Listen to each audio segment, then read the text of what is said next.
Et ça y est, les lutteurs vont pouvoir repartir, retourner, terminer ou pas d'ailleurs leur échauffement. Et on va accueillir dans quelques instants déjà le premier combat de cette soirée. Ça sera un match de lutte libre. On commence d'ailleurs par 2 combats de lutte libre entre Antoine Masida contre Hiroya Zaitsu et Xavier Beaufort ensuite contre Kensuke Kondo. La région Île-de-France, la mairie de Paris, le comité national olympique et sportif français, le CNOSF, nos médias, à savoir... Préparez-vous en tout cas à une soirée spectaculaire. C'est la raison pour laquelle on a encore besoin du public. 2 jeunes lutteurs, hein, ces 2 premiers combattants, puisqu'ils ont à peine 21 ans pour le japonais et 21 ans et demi pour Antoine Masida. Alors on a du mal à obtenir des palmarès pour cette équipe japonaise. Je vous disais, ils sont tous issus des compétitions universitaires. Je crois qu'il y en a un en 84 kg de gréco-romaine qui s'est classé aux Jeux asiatiques. Pour le reste, c'est l'inconnu. L'équipe 1 est en tournoi en Mongolie, c'est ce que vous m'expliquez. Et de ce fait, on a envoyé des jeunes comme l'équipe de France va envoyer ces jeunes loups. Ouais, tout à fait. Ouais. L'équipe japonaise est à Krasnoyarsk. En fait, c'est en Sibérie intérieure, à côté de la Mongolie. Là aussi, Krasnoyarsk, c'est un tournoi mondial du plus haut niveau. Et voilà quoi. Donc, l'équipe de France sera épargnée. Ah, mais en tout cas, il faut se méfier. Hein. Ça reste un redoutable adversaire. Quel que soit le japonais qu'on a en face de soi, c'est une redoutable nation de toute façon dans les sports de combat. Le Japon est historiquement lié à la pratique de la lutte. Alors pour ceux qui feraient des confusions avec le sumo, en fait le sumo c'est de la lutte. Même le judo est une lutte traditionnelle où on a gardé la veste dans les campagnes et on s'est affronté comme ça parce qu'il fait froid au Japon. Et le sumo est une lutte réservée aux poids lourds. Donc là on va avoir des combats de lutte qui pourraient être du sumo pour petite catégorie. On le voit, en tout cas, c'est pas du tout la dimension d'un sumotori. C'est pas les plus lourdes catégories. On commence par la plus petite, justement, en moins de 60 kg. Vous l'avez vu monter sur le podium. Il s'agit d'Antoine Masida. La France est en rouge ce soir. Le Japon en bleu, bien sûr. Zaitsu Hiroya. Et voici donc l'adversaire d'Antoine Masida, Hiroya Zaitsu. Beau maillot, hein. Effectivement, c'est vrai, pas beaucoup de renseignements sur lui. Vous l'avez dit, on sait qu'il a 21 ans, qu'il vient de les fêter même le 17 janvier. Et voici Antoine Masida, lui on en sait davantage, c'est votre neveu, il est champion de France. Premier combat, je peux vous dire, il est un peu sous pression, un peu impressionné. Mais il ne va pas s'en laisser compter. Je peux vous dire, il a gagné les championnats de France senior la semaine dernière, puisque le titulaire Didier Pailly s'était blessé, donc convalescent. Il a également participé, il y a 2 ans maintenant, au championnat du monde universitaire. Les arbitres de la rencontre sont monsieur pour le Japon. Et il était 2e des championnats de France en 2009. Antoine. Et c'est parti. Donc, dans ce premier combat, l'arbitre Christian Danga qui officie au centre du tapis, et on verra tout à l'heure le suivant, Laurent Firsch, et le japonais malheureusement j'ai pas son identité.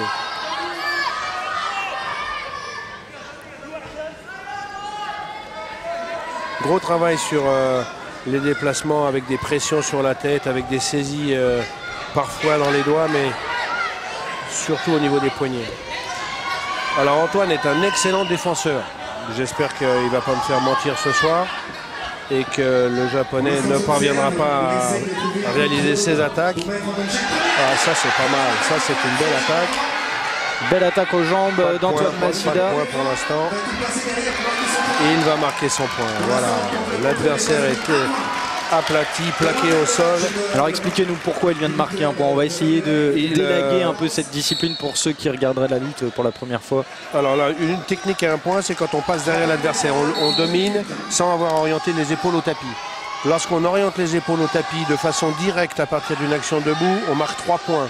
S'il y a un temps d'arrêt sur cette projection, on n'obtiendra que 2 points. Maintenant, il existe parfois des arrachés à grande amplitude, c'est-à-dire qu'on fait faire une grande amplitude, on va dire un joli soleil dans la projection et on peut obtenir 5 points, mais ça reste difficile et rare. Lorsqu'on obtient 6 points d'écart, on va gagner la période. Pour gagner le combat, il faut gagner 2 périodes. Ça veut dire que si chacun des combattants gagnait une manche, on irait à la belle. Il y a obligatoirement un vainqueur. Voilà, je commenterai au fur et à mesure parce que c'est parfois rébarbatif. Et c'est justement la fin de cette première période. Le point est allé à Antoine Massida, donc il menait 1-0, la période lui revient. Une deuxième et c'est dans la poche pour ce premier point pour l'équipe de France ce soir. Un petit point ça suffit pour gagner la manche. On va pas trop en demander, pas être trop exigeant tout de suite en tout cas. Alors l'ambiguïté c'est que si le japonais avait marqué derrière, ayant marqué le dernier point, il aurait gagné la manche. On privilégie tout le temps celui qui fait la dernière action pour justement motiver les lutteurs à rester actifs.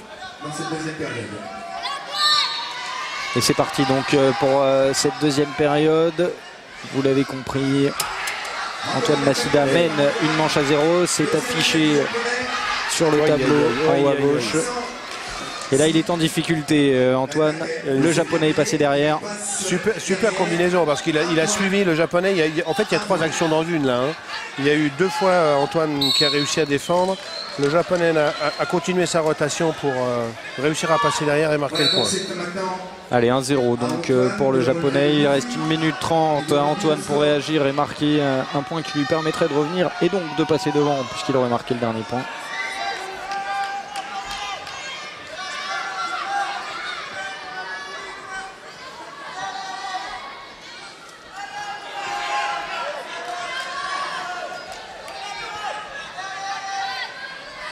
Beaucoup de travail sur les mains, sur les visages. Ouais, la lutte, quand on a fini une période de 2 minutes, on ne peut pas imaginer l'intensité. On a mal partout. Vous découvrez des petits muscles que vous insoupçonnables, quoi.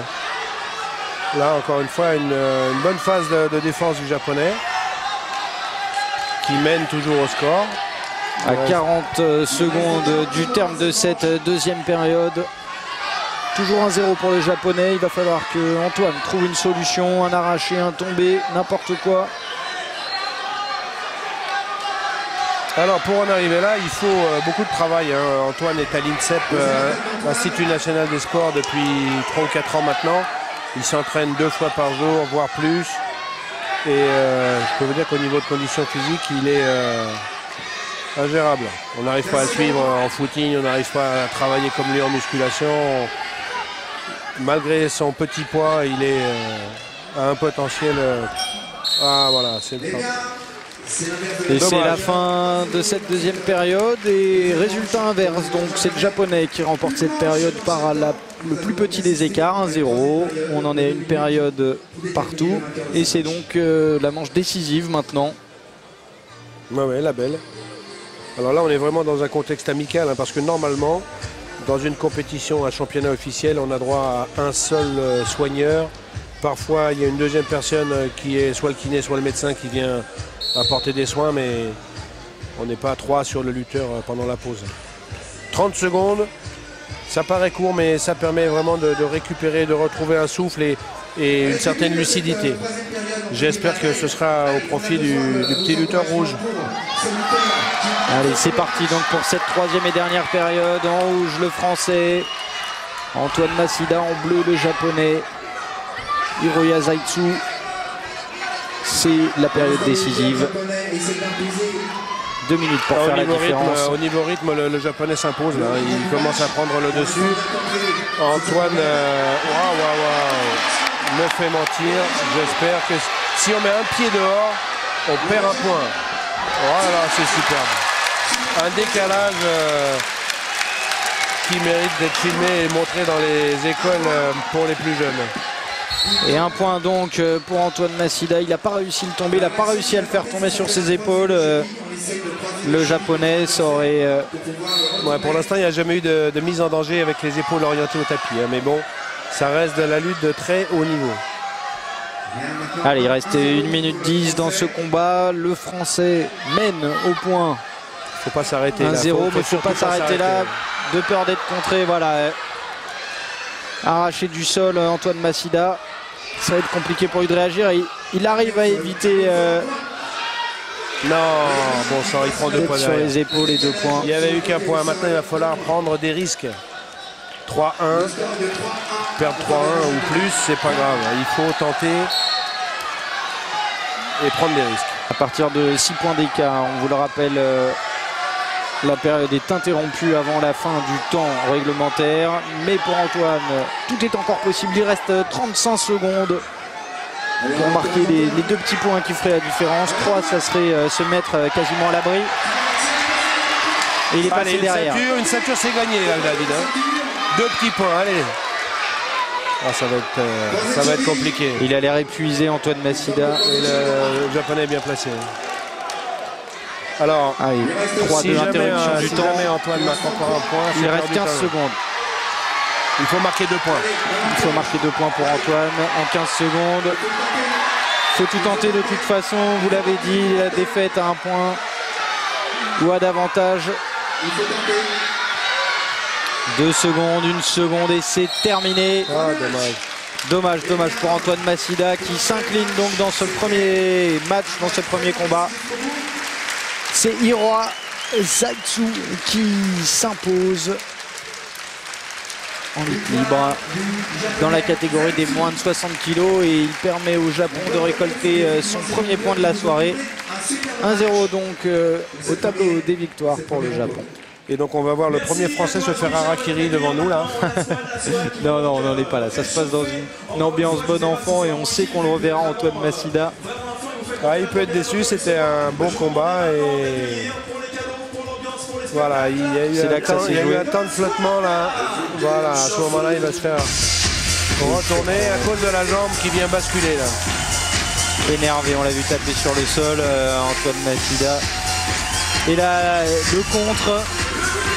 Il aurait pu plus marquer Blade, il était prêt de ceinturer son adversaire et finalement il n'a pas pu le retourner. Ça s'est joué et ça se joue de toute façon dans les détails. Ouais, c'est quand même une belle performance. Hein. Le combat, il n'y a pas de faute. Il se fait surprendre sur une bascule au sol après avoir défendu.